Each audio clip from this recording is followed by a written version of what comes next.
Grüße euch, liebe Zuseher.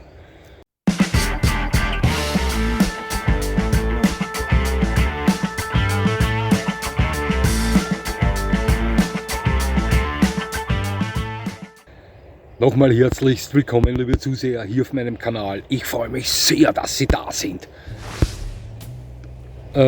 Das letzte meiner Videos, wo es um unsere Top-Hunderassen ging, ja, das war Ihrerseits toll, denn Sie überschütteten dieses Video mit Kommentaren und das hat mich sehr gefreut.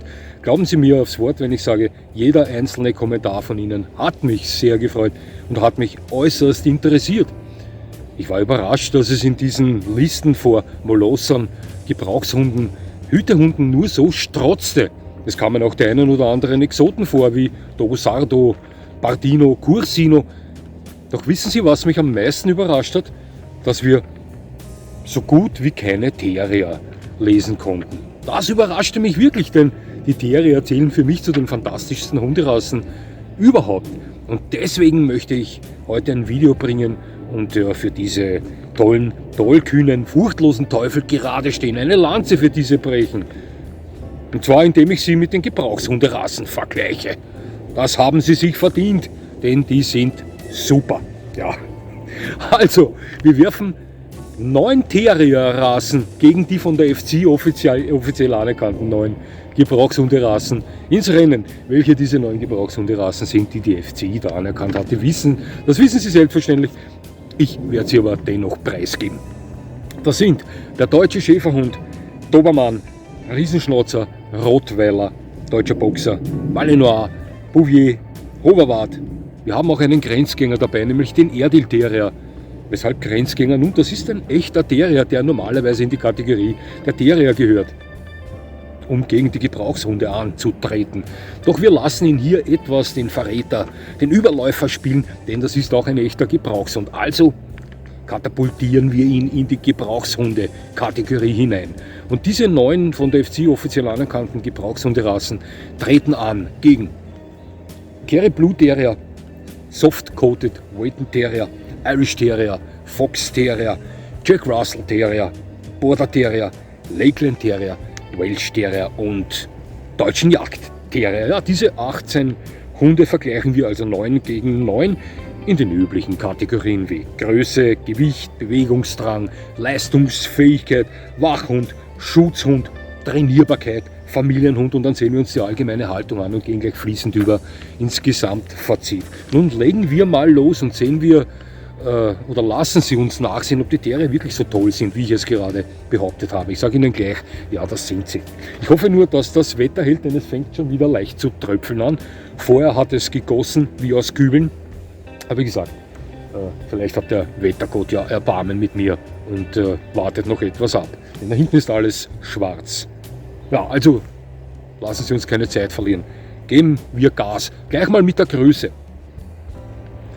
Die können die Terrier den Gebrauchshunden natürlich nicht aus Wasser reichen. Wir haben bei den Gebrauchshunden Hunde dabei, die oftmals 2- bis 3-mal so groß sind wie die Terrier. Schauen Sie, der größte Terrier, wenn wir den Erdil Terrier außen vor lassen, denn der spielt ja bei den Konkurrenten in der Kategorie der Gebrauchshunde mit, ist der Kerry Blue Terrier mit an die 50 cm Schulterhöhe, verfolgt vom Soft Coated Waiting Terrier und Irish Terrier. Ja, wenn wir es hart auf hart nehmen, müssen wir jetzt den schwarzen russischen Terrier nennen. Der wäre größer als jeder der Gebrauchshunde, aber das ist kein echter Terrier. Obwohl bei der Entstehung dieses Hundes der Erdil Terrier mitgespielt hat, wissen wir alle, so fantastisch der Hund auch ist, ein Terrier ist es nicht. Also, der größte der Terrier in diesem Vergleichsvideo wäre eigentlich der Kerry Blue Terrier mit dem Soft Coated Waiting Terrier. Der ist aber immer noch 10 cm kleiner als der kleinste Gebrauchshund. Ja, bei den Gebrauchshunden bewegen wir uns zwischen 60 und über 70 cm Schulterhöhe. Ja, also da können die Terrier nicht mithalten. Die größeren also, ganz klar, die Gebrauchshunde. Und beim Gewicht ist es ähnlich, denn auch hier haben wir teilweise 2- bis 3-mal so schwere Vertreter dabei bei den Gebrauchshunden im Vergleich zu den Terriern. Bewegen sich da zwischen 30 und über 60 Kilo Gewicht. Die leichteren Gebrauchshunderassen wie Malinois, deutscher Boxer oder Erdil Terrier, die sich da bei 30, 35 Kilo einpendeln. Doch der Rottweiler kommt des Öfteren auf sie zu mit über 60 Kilo.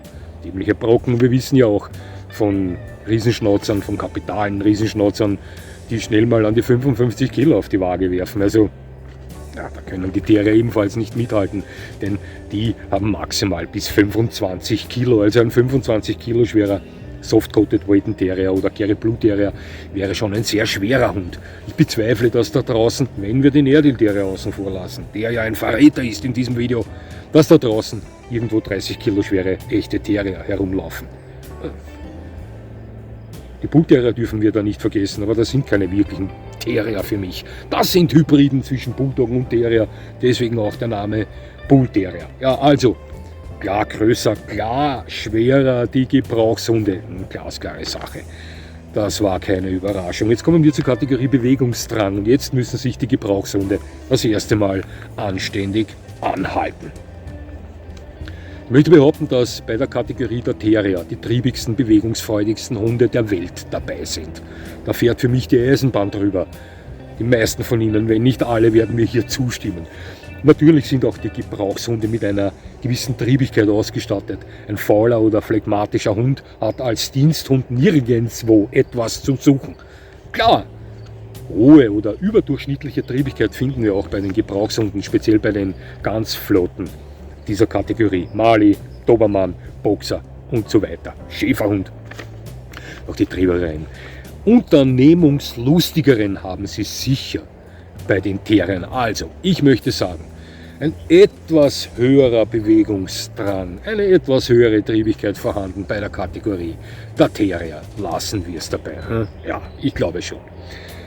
Leistungsfähigkeit. Ja, und hier haben die Gebrauchshunde jetzt Glück, dass wir die Bull Terrier außen vor lassen, speziell dann, wenn es um die Power geht. Und um die geht es gleich als erstes, denn ich habe die Leistungsfähigkeit in verschiedene Kategorien aufgespalten. Beginnen wir mal mit der Kraft. Haben die Terrier nichts zu melden. Wir haben bis zu 60 Kilo schwere Gebrauchshunde, also mindestens 30 Kilo schwer.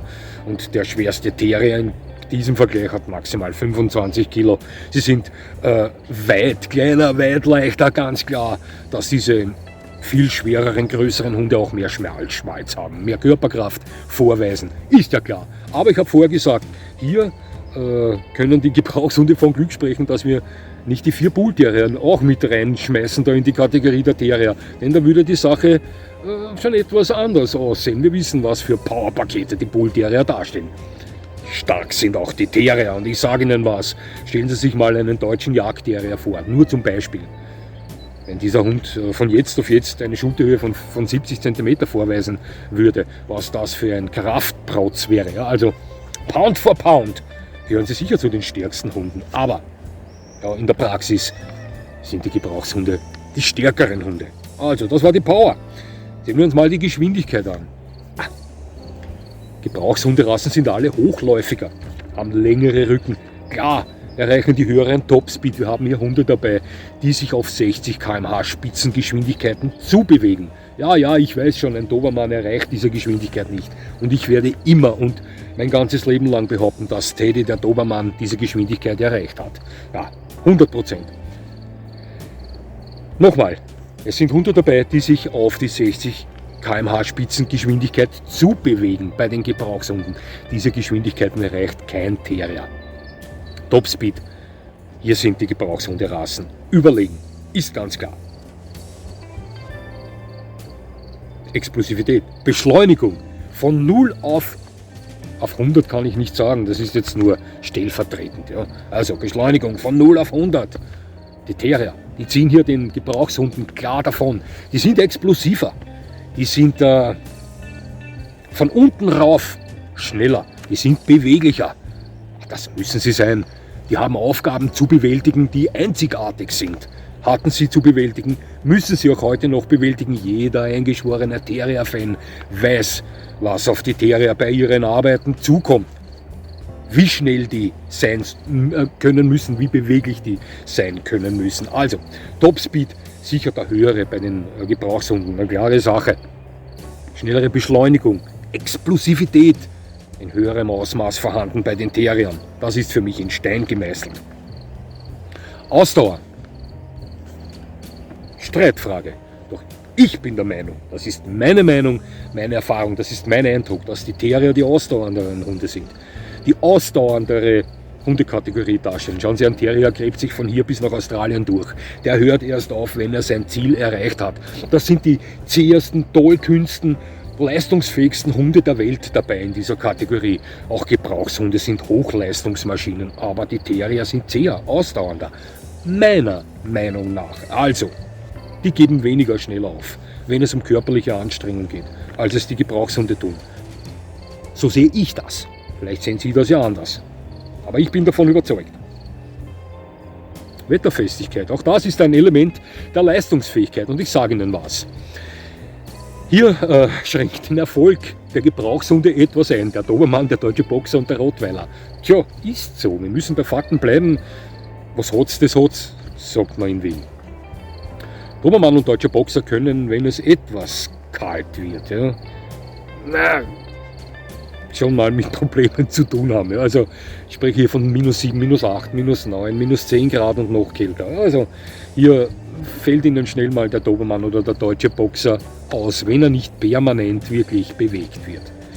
Der Rottweiler wiederum, also der mag Temperaturen nicht, die sich um die 30 Grad bewegen und selbstverständlich noch weniger welche, die sich drüber bewegen. Also der ist der Erste, der einen wegbricht, wenn es heiß wird.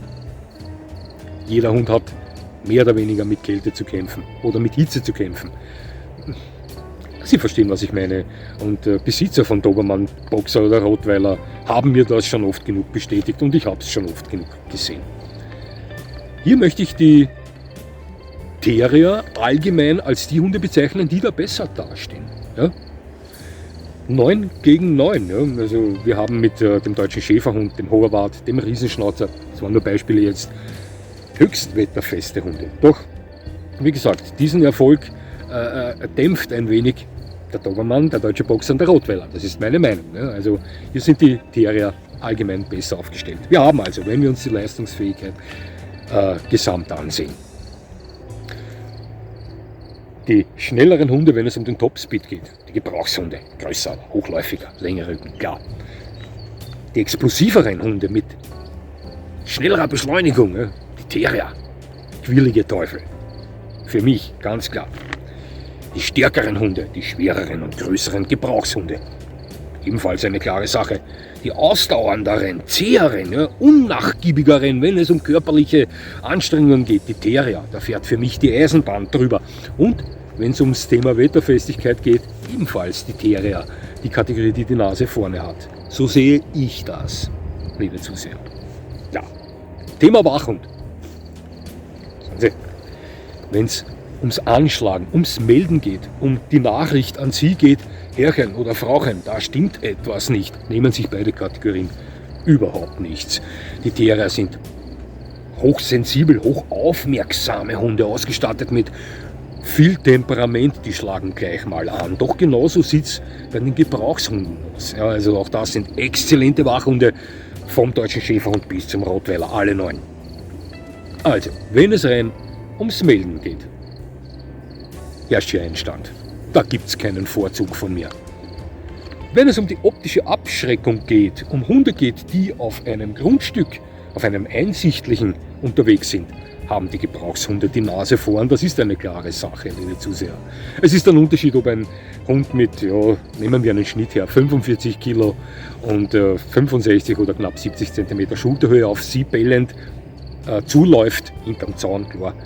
Oder ein Hund mit 10 oder 12 Kilo und 40 cm Schulterhöhe. Also, da brauchen wir nicht lange drüber herumdiskutieren, ist klar. Doch, wie gesagt, nochmal, wenn es ums Melden geht, Terrier sind exzellente Wachhunde, zuverlässige Wächter. Ebenso aber die Gebrauchshunde, wenn es um die optische Abschreckung geht. Die Gebrauchshunde, also wenn wir hier wirklich hart auf hart gehen, sind die Gebrauchshunde die besseren Wächter. In der Praxis ist es immer so eine Sache. Ja, lassen wir es dabei. Beim Thema Schutzhund ist es eine klare Sache, denn ich sage Ihnen was. Ja, die Terrier zählen für mich zu den furchtlosesten Hunden auf der Welt. Ist so. Und ich nehme jetzt nochmal den deutschen Jagdterrier her oder von mir aus einen Petterden Terrier. Es gibt aber noch einige andere Kameraden bei den Terriern, die ich in diesen Vergleich jetzt werfen könnte. Wenn diese Hunde, so wie sie jetzt sind, mit ihrem Feuer, mit ihrem Temperament, mit ihrem Willen, mit ihrem Kampfgeist, mit ihrem Unbändigen, von jetzt auf jetzt eine Schulterhöhe von 75 oder 80 Zentimeter hätten, müsste sich die schwerste Tüpfelhyäne ernsthafte Sorgen um ihr Leben machen. Das sage ich Ihnen. Das sind wahnsinnig effektive Hunde, wenn es zu körperlichen Auseinandersetzungen kommt. Pound for Pound. Ja, für ihre geringe Größe. An ihrer geringen Größe gemessen, möchte ich sagen. Ja. Aber es ist natürlich ein Unterschied, ob Sie einen 8, 9, 10, 15 Kilo Hund beschützen möchte oder ob das ein dreimal so schwerer Hund tun möchte. Schauen Sie, es gibt viele Schurken da draußen, die Ihnen Böses wollen, die sich generell vor Hunden fürchten. Dann kann auch ein 5 Kilo Hund Eindruck schinden. Ist schon oft genug geschehen.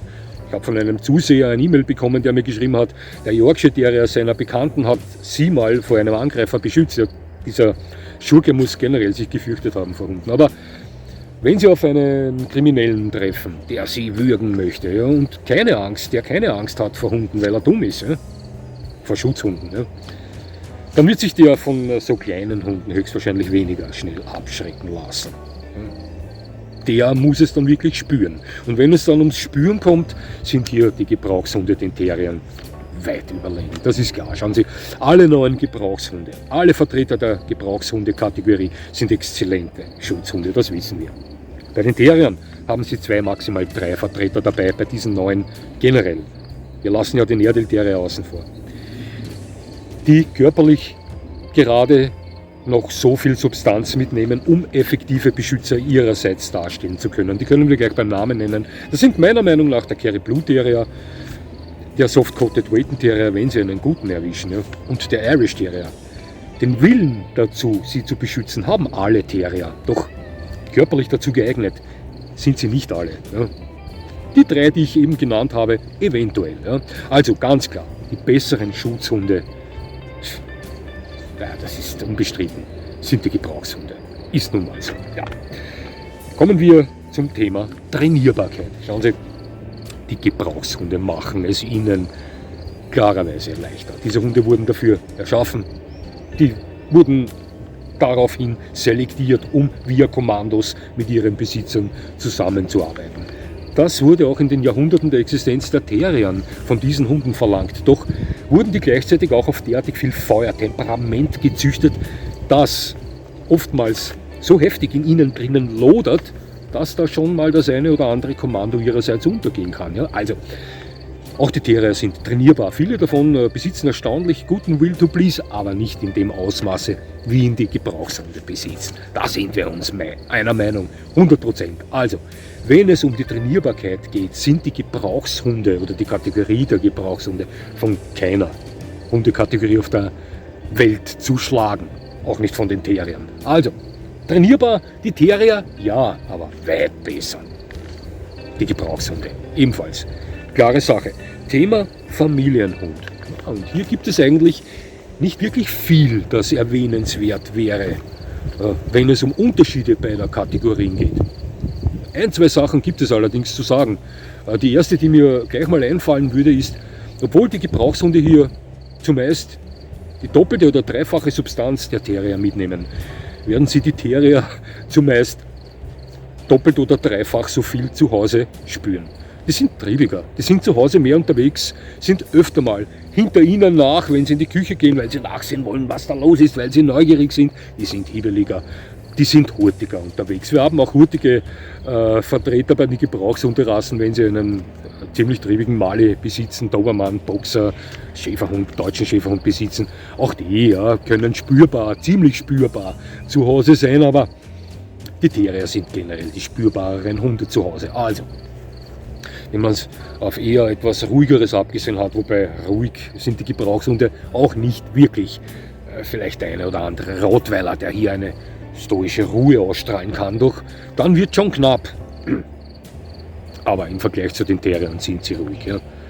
Manchmal sogar Schlaftabletten, weil bei den Terriern haben sie wirklich Teufel dabei. Ja, also, das ist eine Sache.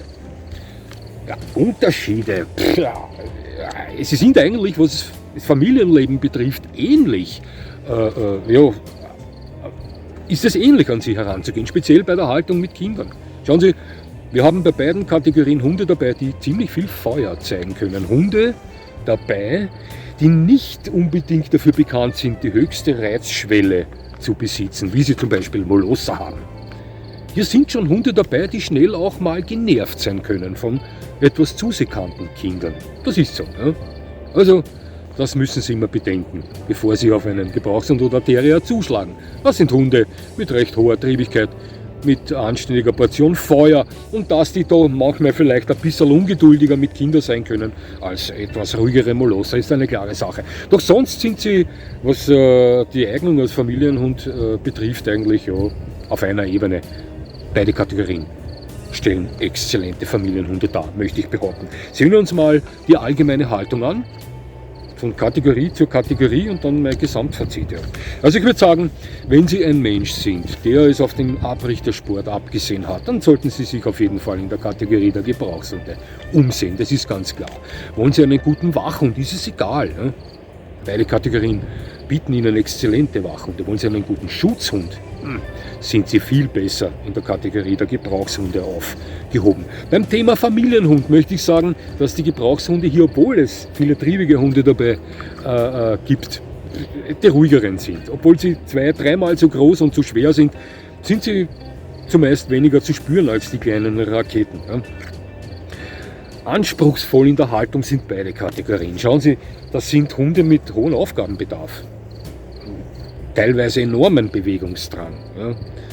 Gibt Auf- und Abstufungen, auch bei den Gebrauchshunden wie bei den Terriern. Ich sage mal, ein Rottweiler, der keiner Leistungslinie entstammt, der wird bei weitem weniger Bewegungsdrang haben als ein Mali, der aus Leistungszucht kommt, der, ja, was soll ich Ihnen sagen, also der, ja, ein Tornado ist. Und bei Terriern ist es ähnlich. Ein triebiger deutscher Jagdterrier wird sie höchstwahrscheinlich fast verrückt machen. Ein Dandy Diamond Terrier wird das Ganze etwas gemäßigter angehen. Ja, ist ganz klar, aber dennoch. Es sind in beiden Kategorien sehr triebige Hunde zu Hause, die triebigsten der Welt überhaupt in der Kategorie der Terrier. Doch auch bei den Gebrauchshunderassen haben wir hier einige Kapazunder dabei, wenn es um die Triebigkeit geht. Es sind Hunde, die, wenn sie erwachsen sind, eine ausgeprägte Dominanz gleichgeschlechtlichen Artgenossen gegenüber zeigen können. Speziell die Terrier können das. Wir wissen auch, die Gebrauchshunde sind ja nicht unbedingt Engel. Ja? Aber die Terrier sind dafür bekannt, dass sie dazu neigen, gern mal in die Schlacht zu ziehen. Ist so. Die Hunde strotzen vor Temperament, vor Feuer. Also hier muss man schon aufpassen. Und soweit ich weiß, sind in der Statistik die Terrier die Hunde, die am häufigsten beim Tierarzt wegen Bisswunden genäht werden. Ja, also, das sagt schon vieles aus. Ne? Ja. Welche Kategorie eignet sich für welche Leute am ehesten? Schauen Sie, bei beiden Kategorien sollten Sie sollten Sie ein Mensch sein mit gewisser sportlicher Einstellung. Schauen Sie. Bei Terriern, die sehr klein sind, wir sprechen von den Zwergrassen, wie ganz kleine Yorkshire Terrier oder Toy Terrier, müssen Sie jetzt nicht unbedingt ein Mensch sein, der über enorme Sportlichkeit verfügt. Aber bei Terrier, die schon etwas größer werden, und die müssen nicht zu groß werden, ich spreche hier schon von West Highland White Terriern oder Cairn Terriern zum Beispiel, da sollten Sie schon etwas, Rhythmus in den Beinen haben. Also das sind Hunde, die schon gerne unterwegs sind, die hohen Aufgabenbedarf haben, die schnell mal unrund laufen, wenn sie nicht zum Zug kommen. Verstehen Sie, was ich meine? Das gilt noch mehr für die Gebrauchshunderassen. Das sind Arbeiter, das sind große Hunde, leistungsfähige Hunde. Die gehören nicht nur körperlich, sondern auch geistig beschäftigt. Ja? Also, der Unterschied beider Kategorien liegt meiner Meinung nach erstmal in der Anatomie. Gebrauchshunde größer, Gebrauchshunde schwerer. Wesenstechnisch, beide Kategorien präsentieren Ihnen triebige Hunde, die Terrier weit triebiger. Die Gebrauchshunde sind die besseren Hunde, wenn es um den Abrichtesport geht. Die Terrier sind, wenn es um den Sport geht, den Gebrauchshunden teilweise überlegen. Wenn es nicht unbedingt zu sportlichen Aktivitäten kommt, die verbunden sind mit strikt zu befolgenden Kommandos. Sie verstehen, was ich meine. Ja, aber wenn es um Wandern geht, oder Laufen etc. Alles, was mit Auspowern zu tun hat, da sind die Terrier überall dabei. Ja? Also die Terrier eignen sich meiner Meinung nach für Menschen, die nicht zu große Hunde möchten, exzellente Wachhunde wollen, wo einige Vertreter auch dabei sind, die einen guten Schutz unterstellen können. Hunde, die sehr sportlich sind, äußerst sportlich sind, die aber zu Hause zu spüren sind. Ja, die zu den zähesten und leistungsfähigsten, feurigsten Hunden der Welt gehören. Es sind tolle Hunde, die Terrier. Ja. Wahnsinnig tolle Hunde. Ja, die Gebrauchshunde sind sowieso, vielleicht sogar die Königsklasse. Und die beliebteste Hundekategorie, wenn es um große Hunde geht, weltweit. Ja,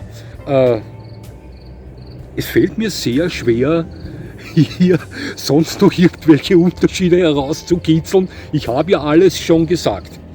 Unterm Strich sei aber nochmal gesagt, der eigentliche Grund dieses Videos war ja eigentlich, weil ich die Fahne hochhalten wollte für die Terrier. Denn die haben das verdient und kommen in den Kommentaren meines letzten Videos nur ganz, ganz selten vor. Und das finde ich schade, denn das sind fantastische Hunde. Ich könnte mir gut vorstellen, wenn ich noch fit genug bin, wenn mein Vito mal nicht mehr ist, ich möchte an das gar nicht denken, dass ich mir mal einen Terrier nehme. In der Manier eines Jagdterriers oder eines Lakeland Terriers, Welsh Terriers oder eines Irish Terriers. Ich liebe diese Hunde. Ich kannte einen sehr gut, den Jack. Ein Teufelskerl. Ich kannte auch einen deutschen Jagdterrier sehr gut. Feuer auf 4 Beinen. Ich kannte eine Dame im Besitz eines Hofes, kleinen Hofes, mit Ziegen und Hühner. Die hatte 5 Jack Russell Terrier. Eine Banditenbande à la Bonheur. Das sage ich Ihnen. Funktioniert aber trotzdem einwandfrei. Ja, ich kannte Leute mit Airedale Terrier und Fox Terrier.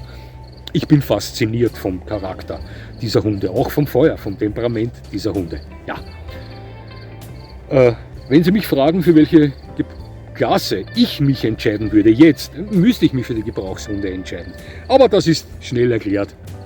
Schauen Sie, es kann ja sein, dass mich von heute auf morgen hätte ich Vito nicht. Ja, also solange ich Vito habe, stellt sich für mich ja die Frage selbstverständlich gar nicht. Denn zu Vito kommt kein Hund dazu. Dieser Hund erfordert 100% meiner Person. Da ist kein Platz mehr für einen anderen Hund. Ja, das ist meine Meinung und das ist so. Der Hund hat mich zu 100%, er soll mich nicht teilen müssen. Aber hätte ich Vito nicht, könnte es ja leicht geschehen, dass mich von heute auf morgen die Meinung überfällt, nochmal mit dem Gebrauchshundesport loszulegen. Und hier bin ich natürlich mit den Gebrauchshunden viel besser bedient, könnte mich mit ihnen mehr rühren. Das ist der einzige Grund, denn abgesehen davon bin ich schwerst beeindruckt von den Terriern. Ja, also mir fehlt jetzt irgendwie der Faden, deswegen möchte ich das Video beenden. Sie verzeihen mir sicher, das kommt ja nicht jedes Mal vor. Liebe Zuseher, es hat mich sehr gefreut, dass Sie mir zugesehen haben. Ich würde mich natürlich freuen, wenn Sie mir weiterhin zusehen und jetzt. Wetter hat gehalten. Wünsche ich Ihnen noch einen schönen Tag. Das war's schon wieder.